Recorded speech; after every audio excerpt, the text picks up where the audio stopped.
ولقد زينا السماء الدنيا بمصابيح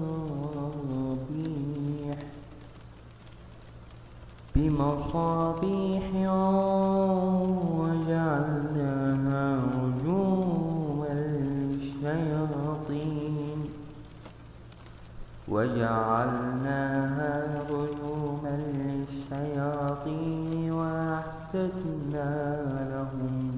وأعتدنا لهم عذاب السعير